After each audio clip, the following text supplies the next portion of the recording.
11ই August রোজ সোমবার সকাল 11টায় Khoksa bus stand চত্বরে দৈনিক প্রতিদিনের কাগজের গাজীপুর প্রতিনিধি আসাদুজ্জামান তুহিনকে নৃশংসভাবে কুপিয়ে হত্যার প্রতিবাদ ও বিচারের দাবিতে খোকসা বাস স্ট্যান্ডের খোকসা সর্বস্তরের সাংবাদিকদের পক্ষ থেকে মানববন্ধন ডাকা হয়। এখানে স্বাগত বক্তব্য রাখেন হৃদয় নিয়ে এই রাস্তায় দাঁড়িয়েছি।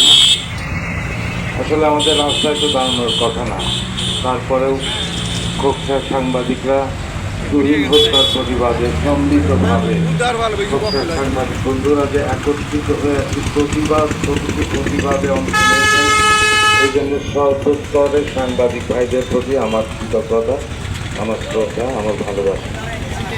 কারণ কোনো দেশে যদি রেগুলেশন হয়, সেই রেগুলেশনের পরে সেই দেশে আইন শৃঙ্খলা বলে কিছু থাকে না। কিন্তু আমরা অত্যন্ত ভালো একটা দিকে আছি যে আমাদের আইন শৃঙ্খলাটি ওইভাবে অবনতি হয় না। অবনতি যা হয়েছে তা দেখছেন মিডিয়া কর্মীদের উপরে। কুষ্টিয়া হামলা হচ্ছে, রাজবাড়িতে হামলা হয়েছে, ঢাকায় হামলা হয়েছে। আমাদের দেড় যুগে আমরা সাগররুনি হত্যাকাণ্ডের বিচার পাইনি। এসব তো নিত্যকার হয়ে দাঁড়িয়েছে।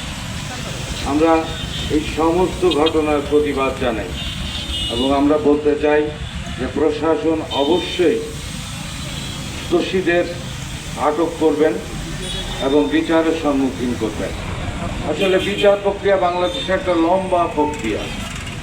সেই বিচার প্রক্রিয়াটায় কবে আমি বিচার পাবো সেটা কিন্তু অনিশ্চিত। তারপরেও আমরা প্রত্যাশা করি যে এই বিচারটি, তুহিন হত্যা, সাগররুনি হত্যা, এই হত্যাকাণ্ডগুলো দ্রুত বিচার আইনের আওতায় এনে এগুলোর বিচার করা দরকার এবং বিচারের দাবি করি। আমরা আপনাদের সাথে একমত পোষণ করে আমি ওই সব ঘটনার বিচারের দাবি করি। তবে আমরা এও আশা করি যে আমরাও একটু দেখে চলবো, কারণ এখন তো দেশে আইন শৃঙ্খলা বলে তেমন কিছু নেই। পুলিশের উপরে মব তৈরি হচ্ছে, প্রশাসনের উপরে মব তৈরি হচ্ছে। আবার আমি একটা প্রশাসনের প্রোগ্রামে যাচ্ছি, আমার ক্যামেরা বন্ধ করে দেওয়া হচ্ছে। বিশ্বাস করেন, আমি এই 5ই আগস্টের পরে একটা আইন শৃঙ্খলা মিটিংয়ে গেলাম। মিটিংয়ে আমার একজন খুব কাছের, আমার সঙ্গে কাজ করে এরকম একজন মানুষকে আমি বললাম তুমি ভিডিও করো, কিন্তু মিটিং শুরুর আগেই আমাদের নিষেধ করা হলো ভিডিও করেন না। আসলে আমি আমার গণতান্ত্রিক অধিকার, আমার ভিডিও করা, আমার ছবি করা। আমি ছবির মানুষ, 2 কেজি 2.5 কেজি একটা ক্যামেরা ঘাড়ে করে নিয়ে ঘুরি, এটার মূলত ছবি করার জন্য। আর আমি যদি ছবিই না করতে পারবো, তাহলে আমি যদি আমার কথাই না বলতে পারবো, আপনার কথাটা তুলেই না ধরতে পারবো, তাহলে আমার সাংবাদিকতার দরকার আছে বলে আমি মনে করি। এই যে অগণতান্ত্রিক প্রক্রিয়া চলছে দেশে, প্রশাসনে চলছে, রাজনৈতিক দলে চলছে, সাধারণ মাস্তান শ্রেণীর মানুষের মধ্যে, যে যা করছে সেটাই যেন রাইট, ভোট ভুল করলে ওটাই রাইট, এবং ওর জন্য আবার মত তৈরি করছে। এই মত বন্ধ হওয়া দরকার, বন্ধ হওয়া দরকার মানুষ হত্যা, বন্ধ হওয়া দরকার আইন শৃঙ্খলা হত্যা। আমি দেখলাম এই কয়েক মাসে, 4-5 মাসে মনে হয়, আজকে জরিপে দেখলাম যে এই দেশে 900 কতজন শিশু খুন হয়েছে, যা অত্যন্ত দুঃখের বিষয়।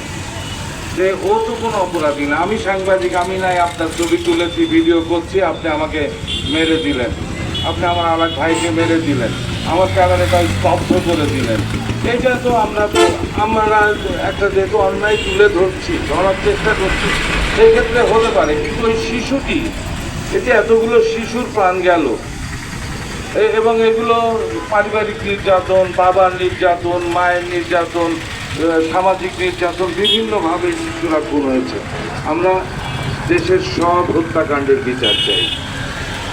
আমরা শান্তিতে ছবি তুলতে চাই, শান্তিতে 2 কলম লিখতে চাই। আমরা মানুষের দুঃখের কথা তুলে ধরতে চাই, মানুষের সুখের কথাও তুলে ধরতে চাই। আমরা তুহিন হত্যার বিচার চাই, সাগররুনি হত্যার বিচার চাই। এরকম খোকসা বাস স্ট্যান্ড চত্বর থেকে মোহাম্মদ হাফিজুল ইসলাম বকুল, বিটিভি নিউজ, খোকসা, কুষ্টিয়া।